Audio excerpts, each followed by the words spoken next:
Vous souvenez-vous de la phrase que votre mère vous disait quand vous étiez petit? Il y a toujours quelqu'un de plus mal pris que toi. De temps en temps, je pense que cette phrase-là a totalement son sens.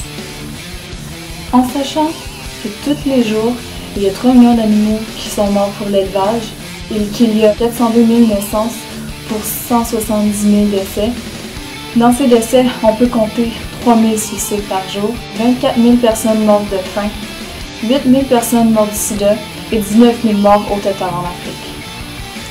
Pourtant, il n'y a que 5 condamnés à mort pour 903 viols par jour. Oui, par jour. Parfois, je me surprends à penser que les statistiques sont décevantes. Mais, voyant l'état de la Terre en ce moment, elles sont plutôt encourageantes. Parfois, je me surprends aussi à rêver que si jamais on mettait tous un effort, peut-être que la Terre irait un peu mieux. Si jamais on mettrait tous un effort en quelque chose, que ce soit social, économique ou même environnemental, peut-être qu'on arrivera au développement durable. Mais pourtant, je vois rarement quelqu'un se donner autant que moi pour aider quelqu'un sur le bord d'une rue, lui donner un sandwich quand il n'y a pas d'argent, pour simplement aller parler à quelqu'un qui n'a pas parlé avec personne franchement depuis des jours et des jours. C'est simple. Pour aider le monde, il faut donner du temps. Pourquoi pas besoin de donner de l'argent? Si quand quelqu'un te demande de l'argent, ne dis pas de l'argent, mais dis du temps. C'est avec le temps qu'on change les choses. C'est avec le temps qu'on a arrêté la guerre du Vietnam. Je ne veux pas. C'est avec le temps que tout va se replacer. Mais il va falloir aider le temps. Il va falloir donner du temps. L'argent, c'est rien. Le temps, c'est précieux. Le temps est à toi. Tu as un certain nombre de temps à vivre dans ta vie. Si jamais tu en donnes une mineure partie à un organisme communautaire ou simplement à passer dans la rue et donner du bonheur aux gens qui mendient, des sandwichs, même juste s'arrêter pour leur parler, leur donner une chip, ça va faire leur journée. C'est juste que je vois rarement du monde passer à côté d'un robinet et leur sourire et leur parler. Parfois, il faut mettre l'orgueil de côté. Penser plus grand que soi-même. On n'est pas juste un enveloppe de chair, on peut faire tellement de choses.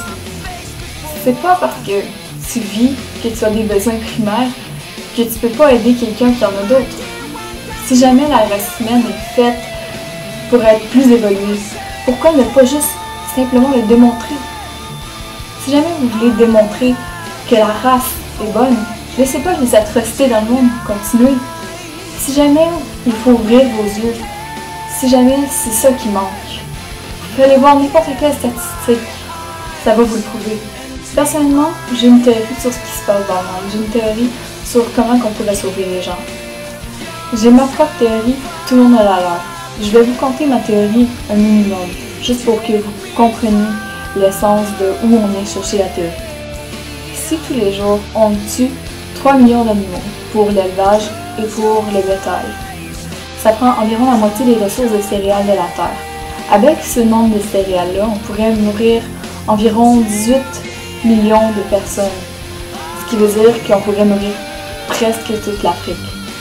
Alors, simplement en arrêtant de manger du bœuf ou en arrêtant de surcultiver pour leur envoyer beaucoup de nourriture qui ne servira pas vraiment à grand chose. C'est de la nourriture qui sert à produire de la nourriture. Je veux pas, c'est un peu débile. Surtout quand on sait que la nourriture que notre nourriture mange est beaucoup plus large et peut nourrir beaucoup plus de personnes. Alors simplement envoyer cette nourriture-là aux personnes qui habitent en Afrique qui sont victimes de famine. C'est sûr qu'il y a 18 millions de personnes qui peuvent être nourries, ça enlève beaucoup quand même aux 24 000 qui meurent de faim par jour. Alors pour moi, il est simple d'assimiler certainement que par le fait de manger moins de viande ou manger de la viande non d'élevage mais de fermiers et de chasseurs, c'est meilleur pour l'environnement. En fait, ça c'est mon opinion.